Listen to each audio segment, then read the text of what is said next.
Hi all my beautiful viewers, welcome back to Pavithra's beauty vlog. ನಾನು ನಿಮ್ಮ ಪ್ರೀತಿಯ ಪವಿತ್ರ. ಇವತ್ತಿನ ನಾನು ಡೈಲಿ ವ್ಲಾಗ್ಸ್ನ ಮಾಡ್ತಾ ಇದ್ದೀನಿ. ನಿನ್ನೆಯ ವ್ಲಾಗಲ್ಲಿ ನೋಡಿದ್ರಿ ಅಲ್ಲ, ನಾವು ಮನೆ ದೇವ್ರಿಗೂ ಹೋಗಿ ಪೂಜೆ ಮಾಡಿಸ್ಕೊಂಡು ಬಂದ್ವಿ. ಬರುವಾಗ ಆನ್ ದ ವೇ ಅಮ್ಮ ಮನೆಗೆ ಹೋಗ್ಬಿಟ್ಟು ಅಮ್ಮನಿಗೆ ತಿರುಪತಿ ಪ್ರಸಾದ ಕೊಟ್ಟು ಹಾಗೆ ಮಾತಾಡಿಸ್ಕೊಂಡು ಹೋಗೋಣ ಅಂತ ಬಂದ್ವಿ. ಮನೆ ದೇವ್ರಿಗೆ ಅಮ್ಮನ್ನ ಕೂಡ ಕರ್ಕೊಂಡು ಹೋಗ್ಬೇಕಾಗಿತ್ತು, ಬಟ್ ನಾನೇ ಸ್ವಲ್ಪ ಡೌಟಲ್ಲಿ ಹೊರಟ್ನಲ್ಲ ಅಂತ ಹೇಳ್ಬಿಟ್ಟು ಅಮ್ಮಂಗೆ ಹೇಳಿರಲಿಲ್ಲ. ನೆಕ್ಸ್ಟ್ ಟೈಮ್ ಹೆಂಗೋ ಹೋಗಬೇಕು ಇನ್ನೊಂದ್ಸರಿ ಪೂಜೆ ಮಾಡಿಸೋದಕ್ಕೆ. ಅವಾಗ ಅಕ್ಕ, ಅಮ್ಮ, ನಾನು, ಮಕ್ಕಳು ಎಲ್ಲರೂ ಹೋಗೋಣ ಅಂತ ಹೇಳ್ಬಿಟ್ಟು ನಾವು ಮಾತ್ರನೇ ಹೋಗಿ ಪೂಜೆ ಮಾಡಿಸ್ಕೊಂಡು ಬಂದ್ವಿ.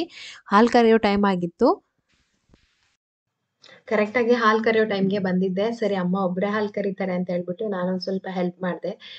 ಅಭ್ಯಾಸ ಇದ್ದರೆ ಅದು ಸ್ಪೀಡಾಗಿ ಕರಿಬೋದು, ಅಲ್ಲ ಅಭ್ಯಾಸ ತಪ್ಪಿತು ಸ್ವಲ್ಪ ದಿನ ಅಂತ ಅಂದ್ರೂ ತುಂಬ ಲೇಟ್ ಆಗುತ್ತೆ. ಏನಂತ ಅಂದರೆ ಅಬ್ಬಬ್ಬ ಅಂದರೆ ಒಂದು ಸಣ್ಣ ಚೆಂಬಲ್ಲಿ ಒಂದು ಒಂದು ಗ್ಲಾಸ್ ಅಷ್ಟು, ಒಂದು ಚಂಬಷ್ಟು ಹಾಲನ್ನು ಕರಿಬೋದಷ್ಟೇ. ಇನ್ನೆಲ್ಲ ಅಮ್ಮನೇ ಕರೀತಾರೆ. ಬೇಗ ಬೇಗ ಕರಿಯೋದಕ್ಕಾಗುತ್ತೆ ಅಂತ ಹೇಳ್ಬಿಟ್ಟು ನಾನು ಹೆಲ್ಪ್ ಮಾಡಿದೆ. ಇನ್ನೇನು ನಾವಲ್ಲಿ ಇರೋ ಆಗಿರಲಿಲ್ಲ. ಸರಿ, ಪ್ರಗತಿಗೆ ಶನಿವಾರ ಭಾನುವಾರ ಡ್ಯಾನ್ಸ್ ಕ್ಲಾಸ್ ಇರುತ್ತೆ, ಅಲ್ಲೇ ಉಳ್ಕೊಂಡ್ಬಿಟ್ರೆ ಡ್ಯಾನ್ಸ್ ಕ್ಲಾಸ್ ತುಂಬ ಮಿಸ್ ಆಗಿಬಿಟ್ಟಿತ್ತು. ಸೊ ಹಾಗಾಗಿ ನನ್ನ ಹಸ್ಬೆಂಡ್ ಇನ್ನೇನು ಫೈನಲ್ ಎಕ್ಸಾಮ್ಗೆ ಡೇಟ್ ಕೂಡ ಕೊಟ್ಟಿದ್ದಾರೆ. ಸ್ವಲ್ಪ ಸ್ಟಡೀಸಲ್ಲಿ ಪ್ರಾಕ್ಟೀಸ್ ಮಾಡೋದೆಲ್ಲ ಇತ್ತು. ಸ್ಯಾಟರ್ಡೆ ಸಂಡೇ ಹೀಗೆ ಹೊರಗಡೆನೆ ಉಳಿತಾ ಹೋದರೆ ಅವ್ರಿಗೆ ಸ್ಟಡೀಸ್ಗೆಲ್ಲ ಪ್ರಾಬ್ಲಮ್ ಆಗುತ್ತೆ, ಹೊರಟ್ಬಿಡೋಣ. ನೆಕ್ಸ್ಟ್ ಟೈಮ್ ಇನ್ನೇನು ಹೆಂಗೋ ಸಮ್ಮರ್ ಹಾಲಿಡೇಸ್ ಬರುತ್ತಲ್ಲ, ಅವಾಗ ಬಂದ್ರೆ ಆಯಿತು ಅಂತ ಹೇಳ್ಬಿಟ್ಟು ನಾವು ಹೊರಡ್ತೀವಿ ಅಂತಂದೆ. ಸರಿ, ಹಾಲೆಲ್ಲ ತೊಗೊಂಡು ಹೋಗು ಅಂತ ಹೇಳ್ಬಿಟ್ಟು ಹಾಲೆಲ್ಲ ಕರಿತಾ ಇದ್ರು. ನಾನೊಂದು ಸ್ವಲ್ಪ ಹೆಲ್ಪ್ ಮಾಡಿದೆ. ಒಂದು ಅರ್ಧ ಗಂಟೆ ಆಯಿತು ಬಂದು. ಏನೋ ಕೊಡ್ತಾರೆ ಅಂತ ಪಾಪ ಇಲ್ಲೇ ನಿಂತ್ಕೊಂಡೈತೆ. ಬಾಳೆಹಣ್ಣು ಕೊಟ್ರಲ್ಲ, ಏನು ಬೇಕು? ಹಾಂ, ಬಾಳೆಹಣ್ಣು ತಿಂದಾಯ್ತಲ್ಲ. ಯಾರಪ್ಪ ಇದು?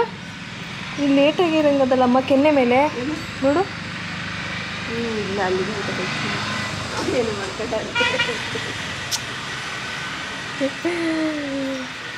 ಅಂಬ ಗುಂಬ ಬಂತ. ಅವನು ಇನ್ನೇ ನೋಡ್ತಾವನಮ್ಮ. ನಮ್ಮಮ್ಮ ಯಾಕೋ ಬರ್ತಾ ಇಲ್ವಲ್ಲ ನನ್ನ ಎತ್ಕೊಳಕ್ಕೆ. ಬರಪ್ಪ, ಕೈ ತಕೊಂಡ್ಬಿಟ್ಟಿದೆ, ಕೈ ತಕೊಂಡ್ಬಿಡ್ದ, ಹಾಲು ಕರಿಬಾರ್ದ, ಹಾಕೊಂಡ್ಬಿಟ್ರೆ ಏನ್ ಮಾಡ್ಲಿ? ಹಾಲು ಯಾರು ಕರ್ಕೊಡಲ್ಲ ನಂಗೆ. ಎಂತ ಅವಾಗ್ಲಿಂದ ಮಿಣ ಮಿಣ ಮಿಣ ನೋಡ್ತಾವನೆ ಅಮ್ಮನ್ನೇ. ಯಾಕೋ ನಮ್ಮಮ್ಮ ಕರಿತಾ ಇಲ್ವಲ್ಲ ನನ್ನ, ಅವಾಯ್ಡ್ ಮಾಡಿಬಿಟ್ರಲ್ಲ ಅಂತ. ತಪ್ಪಲೇನೂ ಬಿಡ್ತಾ ಇಲ್ವಲ್ಲಮ್ಮ. ಅಮ್ಮ ಗುಮ್ಮ.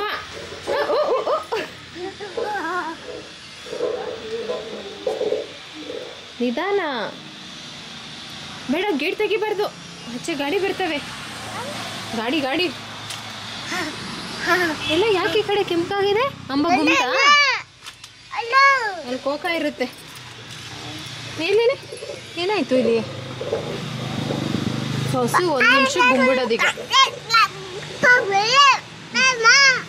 ಅದು ತೆಗಿಬಾರ್ದು. ನಡಿ, ಅಮ್ಮ ಅಮ್ಮ ಹತ್ರ ನಡಿ, ಹಾಲು ಕಾಯಿಸ್ಕೊಡ್ತಮ್ಮ.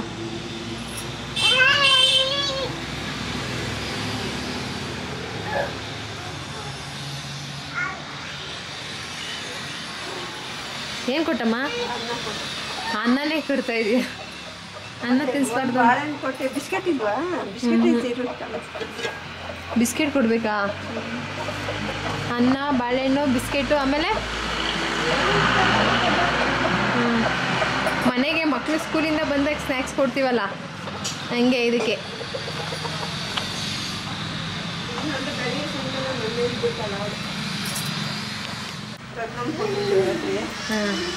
ಬೆಳಗ್ಗೆ ನಾ 2 ಕೊಟ್ಟು ಕಳಿಸಿದ್ದೆ.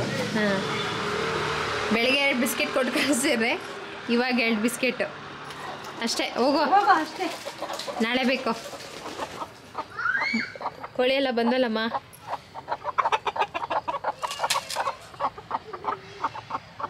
ಸರ್, ಮನೆ ಕೋಳಿ ಎಲ್ಲ ಇವಾಗ ಹೋಗಿ ಮರ ಸೇರ್ತವೆ. ಸಂಜೆ ಆಯ್ತಲ್ಲ, ಹೊಸ ಗುಮ್ಮತ್ ಕಲ್ತ್ಕೊಂಡ್ಬಿಟ್ಟೈತಲ್ಲ.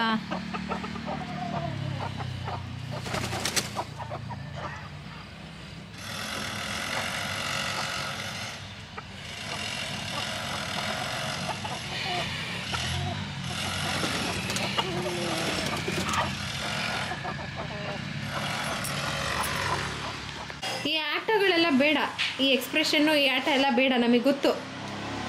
ಹಾಂ, ಭಯ ಬೀಳೋ ಥರ ಎಲ್ಲ ಡ್ರಾಮಾ ಮಾಡಬೇಡ ನೀನು. ಬಾ ಒಳಗಡೆ, ಕೈ ಕೊಡು, ಕೈ ಕೊಡು. ನಡಿ ಒಳಗಡೆ ನಡಿ.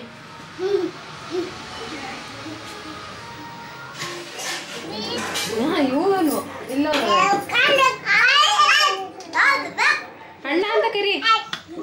ಅಲ್ಲಿ ಉದ್ರಾಗೈತೆ ಅವತ್ತೆ ಅಲ್ಲಿ ಉದ್ರಾಯ್ತಾ? ನಿಂದೇನು ಉದ್ರಲ್ವಾ? ನೀನು ಬೀಳ್ಸಿ ಇಲ್ಲೋಣ ಇವನ್ನ ಏನೋ ಮಾತಾಡ್ತಾರೆ. ಅಣ್ಣ ಅಂತ ಕರಿ. ಅಣ್ಣ ಅಣ್ಣ ಬಾ ಅಂತ ಕರಿ. ಕರಿ ಅಣ್ಣನ. ಅಣ್ಣ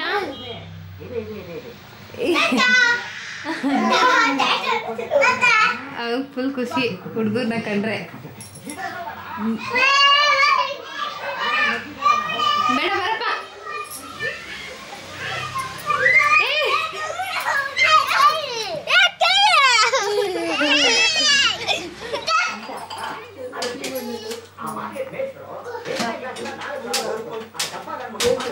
ತಿರುಪತಿ ಪ್ರಸಾದ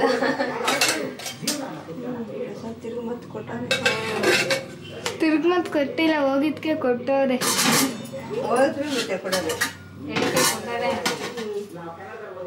ಅಣ್ಣಾಗಲ್ವಾ ಕುಣಿಗಲ್ಲಲ್ಲಿ ಎಳ್ಳಿಕೆ ಜ್ಯೂಸ್ ಮಾಡ್ತಾರೆ ಕಣಮ್ಮ, ಸಖತ್ತಾಗಿ ಮಾಡ್ತಾರೆ.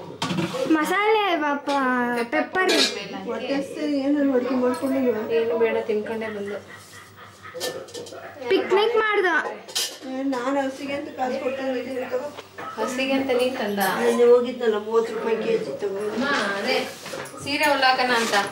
ಸೀರೆ ಇದೊಂದು ನಂದು ಬ್ಲೌಸೇ ತಂದಿಲ್ಲ. ಯಾವಾಗ ನೆಕ್ಸ್ಟ್ ಟೈಮ್ ಬರ್ತೀನಲ್ಲ ಅವಾಗ ತರೋಣ ಅಂತ. ಚೆನ್ನಾಗದ ಇದು ನಿಂಗೆ? ಅದೇ ನಂಗೇನು ಬೇಡ ಹೋಗು. ನನಗೆ ಇಷ್ಟ ಇದೊಂದು ನೋಡಿ ಚೆನ್ನಾಗದೆ. ನಿಂಗೆ ಬೇಕಾ? ಕಲರ್ ಎಲ್ಲ ನೀನು ನಾನು ಇಸ್ಕೊಂಡು ನೀನೇ ಉಟ್ಕೊಂಡು ನನಗೆ ಇದೊಂದು ನನ್ನ ಹತ್ರ ಇನ್ನೂ ನಂಗೆ ಬೇಕಾಗಿರೋ ನಾನು ಮಡಿಕೊಂಡಿದ್ದೀನಿ.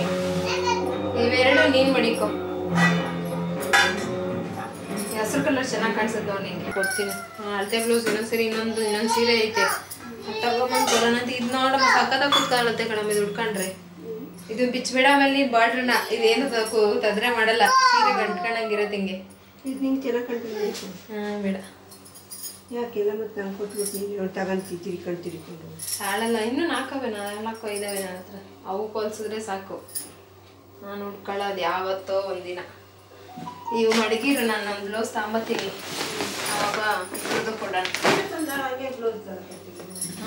ಸೀರೆ ತಗೊಂಡು ಅಳತೆ ಬ್ಲೌಸ್ ಯಾವುದು ಚೆನ್ನಾಗಿರೋ ಸಿಗಲಿಲ್ಲ. ಯಾರು ಸರಿಯಾಗಿ ಹೊಲಿಲ್ಲ ನನಗೆ. ದೊಡ್ಡ ಮನ್ಸ ಏನು ಮಾಡ್ತಾ ಇದ್ಯಾ? ಹಾಲು ಕುಡಿತಾ ಇದ್ಯಾ? ಹಂಗ ಲೋಟ ಇಟ್ಕೊಂಡಿರೋ ಸ್ಟೈಲ್ ನೋಡು ಕೈಯಲ್ಲಿ. ಏನು ಸ್ಟೈಲಲ್ಲಿ ಇಟ್ಕೊಂಡವನೆ ಅಂತ ದೊಡ್ಡ ಮನುಷ್ಯರ ಥರ ಚೆಲ್ಬೇಕು ಮಗ್ನೆ. ಗ್ಲಾಸ್ ಹೊಡೆದಾಕಿದ್ದು ಪ್ರೀತು ಇಲ್ಲ ನೋಡಿಲಿ. ಯಾರಿಲ್ಲಿ ಗ್ಲಾಸ್ಗಳನ್ನೆಲ್ಲ ಹೊಡೆದಾಕಿದ್ದು? ಆ ಕಡೆ ತಿರ್ಕೊಂಬಿಟ್ರೆ ಬಿಟ್ಬಿಡ್ತಾರ ನಿನ್ನ? ಬಿಡಲ್ಲ. ಇಲ್ಲಿ ನೋಡಿಲಿ.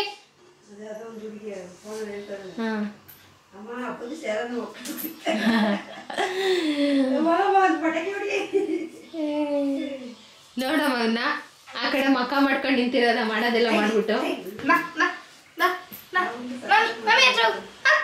ಯಾರು ಗ್ಲಾಸ್ ಹೊಡೆದಾಕಿದ್ದು? ಯಾರು ಗ್ಲಾಸ್ ಹೊಡೆದಾಕಿದ್ದು ಅಂದೆ? ನಮ್ಮ ಅಪ್ಪಂದು ಎಷ್ಟು ದಿನದಿಂದ ಮಡಿಕೊಂಡಿದ್ದ ನಾವು.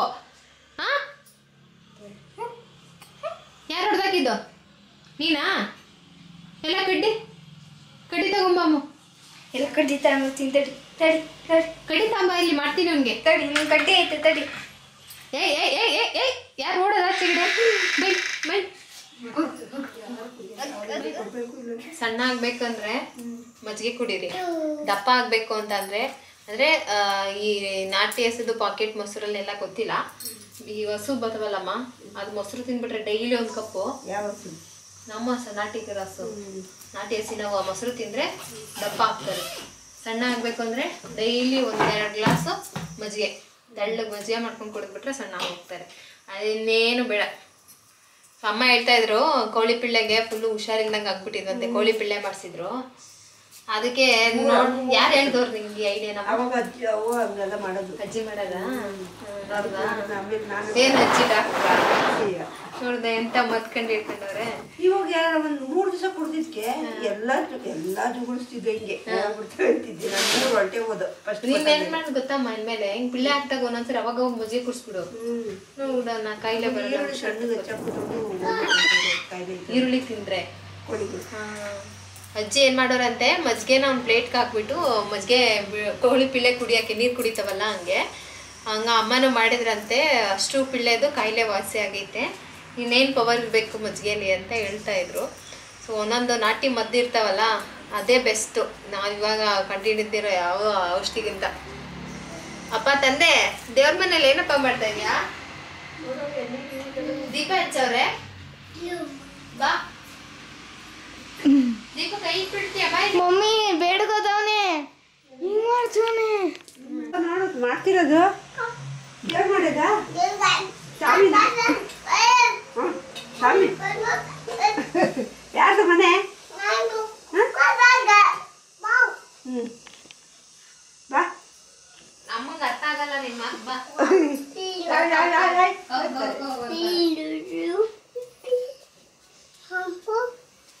ಯಾವ ಸ್ಕೂಲ್ಗೆ ಹೋಗ್ತೀಯ ನೀನು?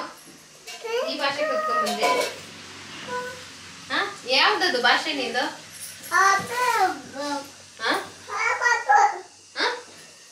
ಸಾಕಮ್ಮ.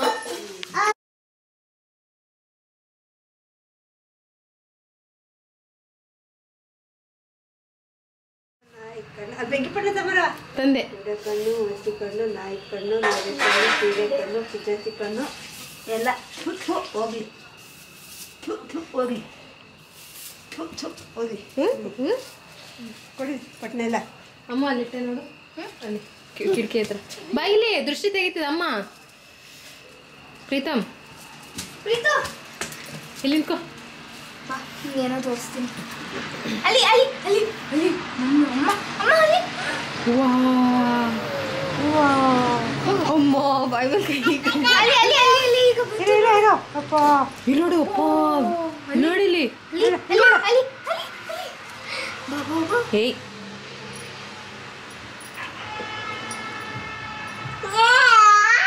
ಅಲ್ಲಿ ಅಲ್ಲಿ ಬಾ.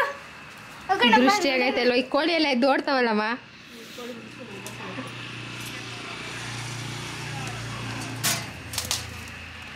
ಇದು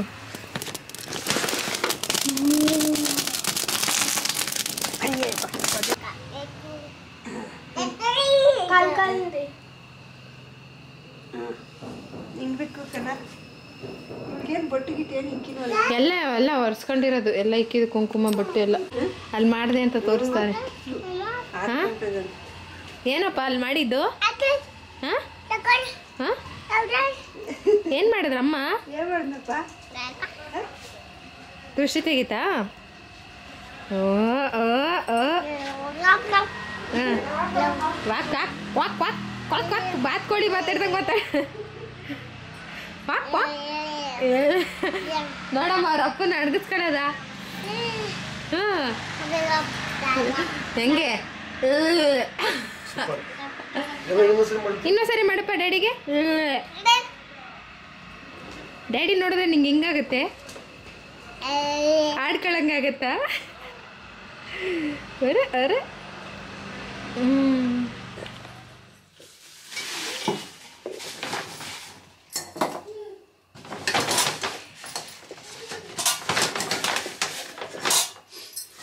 ಸಾಂಬಾರು ಕೊಟ್ಟಿದ್ದೀನಿ. ಅನ್ನ ಮಾಡ್ಕೊಂಡು ಅರ್ಜೆಂಟ್ ಹೋಗೋದು ಹೊರಟ್ಕೊಂಡೆ ಬೆಳಗ್ಗೆ ಈಗ ಮೇಲೆ ಏನಾದರೂ ಮಾಡ್ಕೊತೀನಿ. ಅನ್ನ ಚಿಕ್ಕಂದು ಅನ್ನ ತಿನ್ಕೊಂಡ್ರೆ ಕಷ್ಟ. ತುಪ್ಪ ತುಪ್ಪ ಕವರ್ ಕೊಡ್ತೀನಿ. ಒಂದ್ಸರಿ ಕೊಟ್ಟಿದ್ದೆ ಇತ್ತು. ಇಲ್ಲೇ ಮಡಗ್ಲ ಇಲ್ಲ ಮಡಗು ಬರ್ತಾರೆ. ಅದು ಒಂದಿನ ಖಾಲಿ ಮಾಡಿಲ್ಲ, ಹಳೆ ಡಬ್ಬ ಖಾಲಿ ಮಾಡ್ತಾ ಇದ್ದೆ. ಈಗ ಓಪನೇ ಮಾಡಿಲ್ಲ ನೀನು. ಇವಾಗ ನೆನ್ನೆ ಖಾಲಿ ಆಯಿತು. ಸರಿ ಅದನ್ನ ಇರೋದು ಹಾಕು.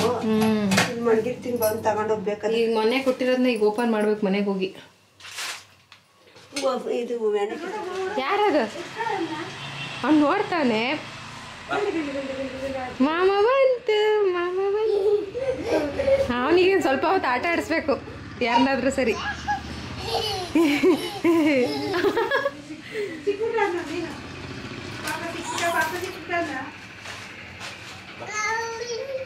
ಅವನು ಹಂಗೆ ಸ್ಟಾರ್ಟಿಂಗ್ ಪ್ರಾಬ್ಲಮ್ಮು.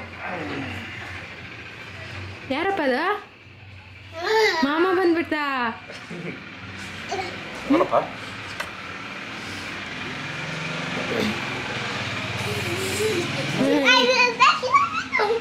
ಹಿಡ್ಕೊ ಅಂತ. ಇದೇ ಕೆಲಸ.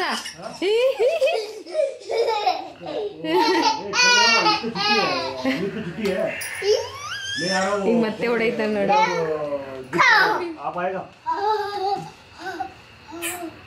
ಮತ್ತೆ ಹೊಡ್ಬೋತಾನೆ.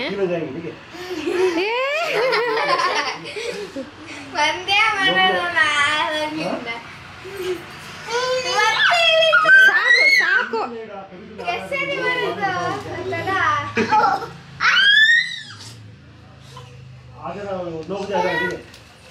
ನೋಡ್ದೆ ನಮ್ಮ ಮಾಮ ಹೋಯ್ತು. ಇಲ್ಲ ಮಾಮ ಇಲ್ಲ.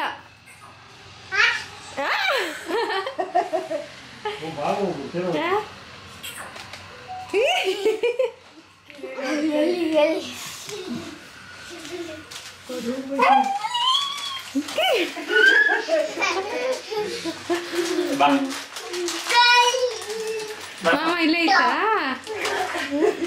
ಅವನ್ನ ಆಟ ಆಡಿಸ್ತಾ ಇರೋದು ಅವ್ರ ಮಾಮನ್ನ.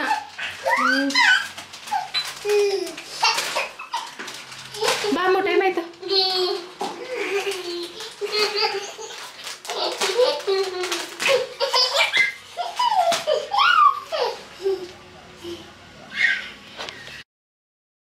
ಅಮ್ಮ ಮಜ್ಜಿಗೆ ಸಾರು ಮೊಟ್ಟೆ ಫ್ರೈ ಮಾಡಿದ್ರು. ಊಟ ಮಾಡಿಕೊಂಡು ಹೊರಟ್ವಿ. ಹೊರಡೋ ಟೈಮ್ ಕರೆಕ್ಟಾಗಿ ನನ್ನ ತಮ್ಮ ಕೂಡ ಬಂದ. ಸರಿ ಅವನಿಗೂ ಕೂಡ ಬಾ ಹೇಳ್ಬಿಟ್ಟು ಹೊರಟ್ಬಿಟ್ವಿ ನಾವು. ಎಷ್ಟೊತ್ತಾದರೂ ಸರಿ ಮನೆಗೆ ಹೋಗಬೇಕು ಅಂತ ಹೇಳ್ಬಿಟ್ಟು. ಶಾಪ್ ಇನ್ನೂ ಕ್ಲೋಸ್ ಬೇರೆ ಮಾಡಿರಲಿಲ್ಲ. ಹೋಗಿ ಶಾಪ್ ಕ್ಲೋಸ್ ಮಾಡೋಣ ಅಂತ. ಸೊ ಫೈನಲಿ ಮನೆಗೆ ಬಂದ್ವಿ. ಬೆಳಗ್ಗೆ ಹೋಗಿದ್ದಕ್ಕೆ, ಬೆಳಗ್ಗೆ ನಾನು 12 ಗಂಟೆಗೆ ಹೋಗಿದ್ದು. 12 ಗಂಟೆಗೆ ಹೋದೆ. ನಂಗೆ ಪಕ್ಕಾ ಡೌಟ್, ನಾನು ನಿಜವಾಗ್ಲೂ ಇವತ್ತು ದೇವ್ರ ದರ್ಶನ ಆಗಲ್ಲ, ಸೊ ನಾನು ದೇವ್ರನ್ನ ನೋಡಲ್ಲ, ಸಿಗಲ್ಲ ಅಂತ ಅನ್ಸುತ್ತೆ ಅಂತ ಅನ್ಕೊಂಡೇ ಹೋಗಿದ್ದೆ. ಸದ್ಯ ದೇವ್ರ ದರ್ಶನ ಆಯಿತು. ಒಂಥರ ಖುಷಿ ಆಯಿತು. ಯಾಕೆ ಅಂತಂದರೆ ಸುಮಾರು ತಿಂಗಳಿಂದ ಟ್ರೈ ಮಾಡ್ತಾ ಇದ್ದೆ ನಾನು ದೇವಸ್ಥಾನಕ್ಕೆ ಹೋಗಬೇಕು, ಹರಕೆ ತೀರಿಸ್ಬೇಕು. ಹರಕೆ ಮಾಡ್ಕೊಂಡಾಗಿಂದನೂ ಅದು ಓಕೆ, ನಾನು ಅಲ್ಲಿಂದ ಹರಕೆ ಮಾಡ್ಕೊಂಡು ಬಂದ ತಕ್ಷಣ ಏನೋ ಒಂದು ಒಳ್ಳೇದಾಯಿತು. ಸೊ ಅದನ್ನು ತೀರಿಸ್ಬೇಕಂತ ಹೇಳಿ ನಾನು ಪ್ರಯತ್ನ ಪಡ್ತಾ ಇದ್ದೀನಿ. ಸುಮಾರು ವರ್ಷಗಳೇ ಕಳೆದೋದ್ರು ನಾನು ಹರಕೆ ತೀರ್ಸೋಕ್ಕಾಗಿರಲಿಲ್ಲ. ಸರಿ ಹೇಗೋ ಅಟ್ಲೀಸ್ಟ್ ಪೂಜೆನಾದ್ರೂ ಮಾಡಿಸ್ಕೊಂಬಂದ್ರೆ ಮನ್ಸಿಗೆ ಸಮಾಧಾನ ಅಂತ ಅಂದ್ಕೊಂಡು ನಾನು ಇವಾಗ ಹೋಗಿ ಪೂಜೆ ಮಾಡಿಸ್ಕೊಂಡು ಬಂದೆ. ಸೊ ತುಂಬ ಖುಷಿ ಆಗ್ತಾ ಇದೆ ನನಗಂತೂ, ಸಿಕ್ಕಾಪಟ್ಟೆ ಖುಷಿ ಆಯಿತು. ಹಾಗೆ ಆ ದೇವರ ದರ್ಶನ ನಿಮಗೂ ಕೂಡ ಮಾಡಿಸಿದ್ದು ನನಗೆ ಇನ್ನೂ ಖುಷಿ ಆಗ್ತಾ ಇದೆ. ಯಾಕೆ ಅಂತಂದರೆ ಒಂದು 2 ಇನ್ಸಿಡೆಂಟ್ ನಮ್ಮಮ್ಮ ಯಾವಾಗಲೂ ಹೇಳ್ತಾರೆ. ನಾನು ಹುಟ್ಟಿದಾಗ ಅಂತೆ, ಅಂದರೆ ನನಗೆ ಅಕ್ಕ ಇದ್ರಲ್ವಾ, ಸೊ ಆಲ್ರೆಡಿ ಒಂದು ಹೆಣ್ಮಗು ಆಗಿತ್ತು. ಸೊ ಇನ್ನೊಂದು 2ನೇದು ಹೆಣ್ಮಗು ಆಯಿತು ಅಂತ ಹೇಳ್ಬಿಟ್ಟು ನಮ್ಮಮ್ಮ ಯಾವ ದೇವರು ಇಲ್ಲ, ಏನೂ ಇಲ್ಲ, ನಂಬಿ ನಮಗೆ ಏನೂ ಇಲ್ಲ, 2ನೇದು ಹೆಣ್ಮಗುನೇ ಆಯಿತು, ನಾನು ಯಾವ ದೇವ್ರನ್ನೂ ನಂಬಲ್ಲ, ದೇವ್ರ ಪೂಜೆ ಮಾಡ್ಸಕ್ಕೆ ಬರಲ್ಲ ಅಂತ ಹೇಳಿದ್ರಂತೆ. ಸೊ ಹಂಗಂದ್ಮೇಲೆ ನಮ್ಮಮ್ಮನಿಗೆ ಹೊಟ್ಟೆಲೆಲ್ಲ ಗುಳ್ಳೆ ಆಗ್ಬಿಟ್ಟಿತ್ತಂತೆ. ಸೊ ಗುಳ್ಳೆ ಆಗಿತ್ತು, ಮತ್ತು ನಮಗೂ ತಲೆಲೆಲ್ಲ ಗಾಯ ಆಗೋಗಿತ್ತಂತೆ. ಅದಾದಮೇಲೆ ತಪ್ಪಾಯಿತು ಅಂತ ಹೇಳಿ ಹೋಗಿ ಅಲ್ಲಿ ಮಂಡೆ ಕೊಡಿಸಿ ದೇವ್ರಿಗೆ ಕ್ಷಮೆ ಕೇಳಿ ಬಂದಮೇಲೆ ಅದೆಲ್ಲ ವಾಸಿ ಆಯ್ತಂತ. ಅದೇನೋ ಒಂದು ಸ್ವಲ್ಪ ದಿನ ಊಟನೇ ಸೇರ್ತಾ ಇರಲಿಲ್ಲ, ಊಟನೇ ಸೇರೋದಕ್ಕೆ ಬಿಟ್ಟಿರಲಿಲ್ಲ ಅಂತ ನಮ್ಮಮ್ಮ ಒಂದು 2 ಇನ್ಸಿಡೆಂಟ್ ಹೇಳ್ತಾರೆ. 100% ಅದು ಆಗಿದ್ದೆ. ನಾನು ಅದಕ್ಕೆ ಯಾವುದೇ ಕಾರಣಕ್ಕೂ ದೇವ್ರನ್ನ ಆ ಥರ ಏನು ಅನ್ಕೊಳಕ್ಕೆ ಹೋಗಲ್ಲ ಅಂತ. 2ನೇದು ಹೆಣ್ಮಗು ಆಯಿತು ಅಂತ ನಮ್ಮಮ್ಮ ಬೇಜಾರು ಮಾಡಿಕೊಂಡು, ಸೊ ಆವಾಗ ಆ ಇನ್ಸಿಡೆಂಟ್ ಆಯಿತು ಅಂತ ಯಾವಾಗಲೂ ಹೇಳ್ತಾ ಇದ್ರು. ಸೊ ಹಾಗಾಗಿ ನಾನು ಕೂಡ ಏನೋ ನನ್ನ ಮನಸ್ಸಲ್ಲಿ ಒಂದಿತ್ತು, ನಾನು ಅಷ್ಟಾಗಿ ಯಾವುದೇ ದೇವ್ರ ಹತ್ರ ಹೋಗ್ಬಿಟ್ಟು ನನಗೆ ಅದು ಬೇಕು, ನನಗೆ ಇದು ಬೇಕು, ಇದು ನೆಡ್ಸ್ಕೊಡು ಅಂತ ನಾನು ಬೇಡ್ಕೊಳ್ಳೋದೇ ಇಲ್ಲ. ನಾನು ಏನು ಕಷ್ಟಪಡ್ತೀನೋ ಅದು ನನಗೆ ಸಿಗೋ ಹಾಗೆ ಮಾಡು. ನನ್ನ ಕಷ್ಟಕ್ಕೆ ಏನು ಫಲ ಸಿಗಬೇಕು ಅದನ್ನು ನೀನು ಕೊಡು, ನಾನು ಅದು ಒಪ್ಕೋತೀನಿ ಅಂತಲೇ ನಾನು ಯಾವಾಗಲೂ ದೇವ್ರ ಹತ್ರ ಕೇಳ್ಕೊಳ್ಳೋದು. ಬಟ್ ಲಾಸ್ಟ್ ಟೈಮ್ ನನಗೆ ಒಂದೇನೋ ಕೇಳಬೇಕು ಅಂತ ಅನ್ನಿಸ್ತು. ನಾನು ಕೇಳಿದ್ದೆ, ಅದು ಕೇಳಿದ್ದು ಇಮ್ಮಿಡಿಯೇಟ್ ನಂಗೆ ಆಯಿತು ಅಂದ ತಕ್ಷಣ ನನಗೆ ಅದು ಒಂದು ನಂಬಿಕೆ ಬಂದ್ಬಿಡುತ್ತೆ ಅಲ್ವಾ. ಸೊ ನನ್ನ ಒಂದು ಪಾಸಿಟಿವ್ ಎನರ್ಜಿ ಆ ದೇವಸ್ಥಾನ, ಆ ದೇವರು ಅಂತ ನಾನು ಯಾವಾಗಲೂ ನಂಬ್ತೀನಿ. ಆರಾಮಾಗಿ ದರ್ಶನ ಆಯಿತು. ಅಂದರೆ ಎಷ್ಟು ಅಂದರೆ ಜನನೇ ಇರಲಿಲ್ಲ, ಆರಾಮಾಗಿ ದರ್ಶನ ಆಯಿತು. ಅಲ್ಲಿಂದ ಬಂದೆ. ಇವಾಗ ಸ್ವಲ್ಪ ಹಾಲೆಲ್ಲ ಕೊಟ್ಟಿದ್ದಾರೆ ಅಮ್ಮ, ಗೊತ್ತಲ್ಲ ಆ್ಯಸ್ ಯೂಶುವಲ್ ನಾನು ನಿಮ್ಗೆ ಮತ್ತೆ ಹೇಳೋಕ್ಕೆ ಇಲ್ಲ. ಸಾಂಬಾರು ತುಪ್ಪ ಕೊಡಕ್ಕೆ ಬಂದ್ರು, ಮೊನ್ನೆ ತಗೊಂಡಿದ್ದೀನಿ, ಅದೇ ಇನ್ನೂ ಮುಗ್ದಿಲ್ಲ, ಯೂಸೇ ಮಾಡೋಕ್ಕೆ ಸ್ಟಾರ್ಟ್ ಮಾಡಿಲ್ಲ ಅಂತ ಹೇಳ್ಬಿಟ್ಟು ಅದು ಇಸ್ಕೊಂಬರ್ಲಿಲ್ಲ. ಸ್ವಲ್ಪ ಕನಕಾಂಬರುವ ಅದು ಇದು ಏನೇನೋ ಕೊಟ್ಟಿದ್ದಾರೆ. ಬೇಡ ನಾನು ಹೇಳ್ದಲ್ಲೇ ಹೋಗಿದ್ದೆ. ಹಂಗೂ ನಮಗೆ ನಾನು ಹೇಳೇ ಇಲ್ಲ ನಾನು ಬರ್ತೀನಿ ಅಂತ. ಅಮ್ಮ ಹಂಗೂ ಹೇಳಿದ್ರು, ದೇವಸ್ಥಾನದಿಂದ ಅಟ್ಲೀಸ್ಟ್ ಹೊರಟಾಗಾದ್ರೂ ನನಗೆ ಫೋನ್ ಮಾಡಬೇಕಲ್ಲ ಅಂತ. ನಾನು ಹೇಳಿರಲಿಲ್ಲ. ಹಂಗೂ ಮಜ್ಜಿಗೆ ಸಾರು ಮಾಡಿ ಮೊಟ್ಟೆ ಹುರಿದ್ಬಿಟ್ಟು ಅನ್ನ ಎಲ್ಲ ಮಾಡಿದ್ರು, ಹಪ್ಪಳ ಕರೆದು ಊಟ ಮಾಡ್ಕೊಂಡು ಹೊಟ್ಟೆ ತುಂಬ ಬಂದ್ವಿ. ಈಗ ಒಂದಿಷ್ಟು ಕೆಲಸ ಮುಗಿಸ್ಬಿಟ್ಟು ನಾನು ಕೆಲಸ ಇದೆ ಅಂದರೆ ಹಾಲು ಕಾಯಿಸ್ಬೇಕು. ಹಾಲು ಕಾಯಿಸ್ಬಿಟ್ಟು ಪ್ರತಿಯೊಂದರಲ್ಲೂ ಒಬ್ಬೊಬ್ಬರಿಗೆ ಒಂದೊಂದು ಥರ ನಂಬಿಕೆ ಇರುತ್ತೆ. ನನಗೂ ಕೂಡ ಕೆಲವೊಂದನ್ನ ತುಂಬ ನಂಬ್ತೀನಿ. ನನಗೇನಾದ್ರೂ ಹೇಳ್ಕೋಬೇಕು ಅಂತ ಅಂದಾಗ ಇರೋದು ನನಗೆ ಅಮ್ಮ ಮಾತ್ರ. ಅಮ್ಮನ ಹತ್ರ ಎಲ್ಲ ಹೇಳ್ಕೊತೀನಿ. ಅಮ್ಮನ ಹತ್ರ ಕಳೆಯೋ ಪ್ರತಿಯೊಂದು ಟೈಮು ಕೂಡ ನನಗೊಂಥರ ಪ್ರೀಷಿಯಸ್ ಅಂತ ಹೇಳ್ಬೋದು. ನಮಗೋಸ್ಕರ ಅಂತ ನಾವು ಹೋದ್ರೆ ನಮ್ಮಮ್ಮ ಎಷ್ಟೆಲ್ಲ ಮಾಡ್ತಾರಲ್ವಾ, ಅದು ಒಂಥರ ಪುಣ್ಯ. ತುಂಬ ಜನ ಕಮೆಂಟ್ ಮಾಡ್ತೀರಾ ಅಮ್ಮ ಮನೆಗೆ ಹೋಗಿ ಬಂದಾಗ, ಆ ಅದೃಷ್ಟ ನಮಗಿಲ್ಲ ಅಂತ. ಅದನ್ನ ನಾನು ಫೀಲ್ ಮಾಡ್ತೀನಿ. ತುಂಬ ಕಷ್ಟ ಆಗುತ್ತೆ. ಸೊ ಈ ಒಂದು ಅದೃಷ್ಟ ಭಗವಂತ ನನಗೆ ಕೊಟ್ಟಿರೋದು. ಸೊ ನಾನು ದೇವ್ರ ಹತ್ರ ನಾನು ಪ್ರತಿದಿನ ಕೇಳೋದು ಇಷ್ಟೇನೆ, ನಾನು ಸಂತೋಷವಾಗಿ ಭೂಮಿ ಮೇಲೆ ಇರೋ ತನಕನೂ ಕೂಡ ನಮ್ಮಮ್ಮನೂ ಇರಬೇಕು ಅಂತ. ಅಮ್ಮನ ಜೊತೆ ಎಷ್ಟು ಟೈಮ್ ಕಳೀತೀನಿ, ಎಷ್ಟು ಖುಷಿಯಾಗಿರ್ತೀನಿ, ಅದು ನಂಗೆ ತುಂಬ ಖುಷಿ ಕೊಡುವಂತಹ ಸಮಯ ಆಗಿರುತ್ತೆ. ಹಾಗಾಗಿ ನನ್ಗೆ ಹಿಂಗೆ ಒಂದು ಸಣ್ಣ ಚಾನ್ಸ್ ಸಿಕ್ಕಿದ್ರೂ ಸಹ ಅಮ್ಮನ್ನ ನೋಡ್ಕೊಂಡು ಬರ್ತೀನಿ, ಅಮ್ಮನ ಜೊತೆ ಮಾತಾಡ್ಕೊಂಡು ಬರ್ತೀನಿ. ಪ್ರತಿದಿನ ಒಂದಿನ ಮಿಸ್ ಮಾಡ್ದಲೆ ಅಮ್ಮನ ಜೊತೆ ಫೋನಲ್ಲಿ ಮಾತಾಡ್ತಾನೆ ಇರ್ತೀನಿ. ಏನಾಯ್ತು ಹೋಯ್ತು ಇಷ್ಟ ಆಯ್ತು ಎಲ್ಲಾನು ಮಾತಾಡಲಿಲ್ಲ ಅಂದರೆ ನನಗೆ ಸಮಾಧಾನನೇ ಇರೋದಿಲ್ಲ. ಹಾಗಾಗಿ ಪ್ರತಿದಿನ ಅಮ್ಮಂಗೆ ಒಂದ್ಸರಿ ಫೋನ್ ಮಾಡಿ ಅಮ್ಮ ಹಿಂಗಾಯ್ತು ಹಂಗಾಯ್ತು ಅಂತ ಹೇಳೇ ಹೇಳ್ತೀನಿ. ದೇವಸ್ಥಾನದಿಂದ ಬರುವಾಗ ಆನ್ ದ ವೇ ನಾವು ವಾಪಸ್ ಮನೆಗೆ ಬರೋದು. ಅದಕ್ಕೆ ಅಮ್ಮನ ನೋಡಿಕೊಂಡು ಮಾತಾಡಿಸ್ಕೊಂಡು ಪ್ರಸಾದ ಕೊಟ್ಟು ಬಂದ್ವಿ. ಇಷ್ಟು ಕನಕಾಂಬರ ಹೂವು ಇದೆ. ಇವಾಗ ಕಟ್ಟಿ ನನಗೆ ಅಮ್ಮ ಕೊಟ್ಟಿರೋ ಕನಕಾಂಬರ ಹೂವು ಕಟ್ಟಿದ್ರೆ ನಾನೇ ಮುಟ್ಕೋಬೇಕು ಅನ್ನೋ ದುರಾಸೆ ಜಾಸ್ತಿ. ನಮ್ಮಮ್ಮ ಏನು ಕೊಟ್ರು ಸಣ್ಣ ವಸ್ತು ಆದ್ರೂ ಅದ್ರ ಮೇಲೆ ಏನೋ ಒಂಥರ ಅಟ್ಯಾಚ್ಮೆಂಟ್ ಗೊತ್ತಿಲ್ಲ, ಹಾಗೆ ಮಾಡ್ತೀನಿ. ಪ್ರೀತಮ್ ಮಲಗಿದ್ದಾನೆ. ಪ್ರೀತಮ್ ಕಾರಲ್ಲೇ ಮಲ್ಕೊಂಡ. ಸರಿ ಎದ್ದೇಳ್ತಾನೆ ಅಂತ ಅಂದ್ಕೊಂಡೆ, ನೋಡಿದ್ರೆ ಎದ್ದೇಳಲಿಲ್ಲ. ಅವನಿಗೆ ಫುಲ್ಲು ಸುಸ್ತಾಗ್ಬಿಡ್ತಾನೆ. ಹೊರಗಡೆ ಹೋಗಿ ಬಂದರೆ ಸಾಕು ಅವ್ನ ಕೈಯು ಕಾಲು ನಿಲ್ಲೋದೇ ಇಲ್ಲ ಒಂದು ಜಾಗದಲ್ಲಿ. ಓಡಾಡ್ತಾ ಇರ್ತಾನೆ. ಅವ್ನು ಓಡಾಟಕ್ಕೆ ಅವನಿಗೆ ಸುಸ್ತಾಗ್ಬಿಡುತ್ತೆ. ಅಮ್ಮಂಗೆ ಹೇಳಿದ್ದೆ ನಾನು ಬಂದರೆ ಶನಿವಾರ ಭಾನುವಾರ ಅಲ್ಲೇ ಇದ್ಬಿಟ್ಟು ಬರ್ತೀನಿ, ಇಲ್ಲ ಅಂತ ಅಂದರೆ ನಾನು ಒಂದೇ 3 ದಿನ ಇರಬೇಕು ಅಂದ್ಕೊಂಡಿದ್ದೀನಿ ಅಂತ. ಆದರೆ ಈ ಸರಿ ನಾನು ಅಲ್ಲಿ ಇರೋಕ್ಕಾಗಲಿಲ್ಲ. ಪ್ರಗತಿ ಇಲ್ಲ ಮಮ್ಮಿ ನಾನು ಡ್ಯಾನ್ಸ್ ಕ್ಲಾಸ್ಗೆ ಹೋಗಲೇಬೇಕು ಅಂತ ಅಂದರು. ಎಕ್ಸಾಮ್ ಟೈಮಲ್ಲಿ ಸರಿ ಈ ಥರ ಮಾಡೋದು ಬೇಡ ಅಂತ ಹೇಳಿ ನಾನು ಕೂಡ ಹೊರಟು ಬಂದೇ ಬಿಟ್ಟೆ. ಅದಕ್ಕೋಸ್ಕರ ಪಾಪ ಅಮ್ಮ ಹೂವು ಎಲ್ಲ ಬಿಡಿಸ್ಬಿಟ್ಟು ಸ್ವಲ್ಪ ಮಾತ್ರನೇ ಪೂಜೆಗೆ ಅಂತ ಕಟ್ಟಿ ಇನ್ನು ಮಿಕ್ಕಿದ್ನೆಲ್ಲ ನನಗೆ ಅಂತಲೇ ಎತ್ತಿಟ್ಟಿದ್ರು. ಆ ಹೂವನ್ನೆಲ್ಲ ಕಟ್ಟಿದ್ರಲ್ಲ, ಇನ್ನು ಹಾಗೆ ಇಟ್ಟರೆ ಅದು ಫ್ರೆಶ್ ಆಗಿದ್ದಾಗ ಕಟ್ಟಿದ್ರೆ ಚೆಂದ. ಹಾಗಾಗಿ ನಾನು ಫ್ರೆಶ್ ಆಗಿದ್ದಾಗಲೇ ಕಟ್ಬಿಟ್ಟು ಫ್ರಿಜ್ಜಲ್ಲಿ ಎತ್ತಿಟ್ಕೋತೀನಿ, ಬೇಕಾದಾಗ ಬೆಳೆಸ್ಕೋಬಹುದು. ಸೊ ಫ್ರೆಂಡ್ಸ್, ಇವತ್ತಿನ ವ್ಲಾಗ್ನ ಇಲ್ಲೇ ಎಂಡ್ ಮಾಡ್ತಾ ಇದ್ದೀನಿ. ಈ ವ್ಲಾಗ್ ನಿಮ್ಗೆ ಇಷ್ಟ ಆಗಿದೆ ಅಂತ ಅನ್ಕೋತೀನಿ. ಅಮ್ಮ ಮನೆ ವ್ಲಾಗ್ನ ತುಂಬ ಜನ ಇಷ್ಟಪಡ್ತೀರಾ. ಸೊ ಹಾಗಾಗಿ ಇದನ್ನು ಸಪ್ರೇಟಾಗಿ ಹಾಕಿದೆ. ಸೊ ಇದು 2 ದಿನದ ವ್ಲಾಗ್ ಆಗಿತ್ತು. ನನಗಂತೂ ತುಂಬಾ ಖುಷಿ ಆಯಿತು, ಒಂಥರ ಸಮಾಧಾನ ಆಯಿತು. ಈ ಥರ ನನಗೇನಾದರೂ ಇಷ್ಟವಾದ ದೇವಸ್ಥಾನಕ್ಕೆ ಹೋಗಿ ಬಂದರೆ ಒಂಥರ ಖುಷಿ ಅನಿಸುತ್ತೆ. ಒಂದು ಸ್ವಲ್ಪ ದಿನದ ಮಟ್ಟಿಗೆ ನನ್ನ ಒಂದು ಥಾಟ್ಸ್ನ ನಾನು ಕಂಟ್ರೋಲಲ್ಲಿ ಇಟ್ಕೊಂಡಿರ್ತೀನಿ ಅಂತ ಅನಿಸುತ್ತೆ. ಸೊ ಈ ಥರ ನಿಮಗೂ ಕೂಡ ಯಾರಿಗಾದ್ರೂ ಆಗುತ್ತಾ ಅಥವಾ ನನಗೆ ಮಾತ್ರನೇ ಆಗುತ್ತಾ ಗೊತ್ತಿಲ್ಲ, ಕಮೆಂಟ್ ಮಾಡಿ ಹೇಳಿ ಇವತ್ತಿನ ವ್ಲಾಗ್ ಹೇಗನ್ನಿಸ್ತು ಅಂತ ಹೇಳ್ಬಿಟ್ಟು. ಸೊ ಸಿಗ್ತೀನಿ ನೆಕ್ಸ್ಟ್ ವ್ಲಾಗಲ್ಲಿ. ಅಲ್ಲಿವರೆಗೂ ಟೇಕ್ ಕೇರ್, ಬಾಯ್.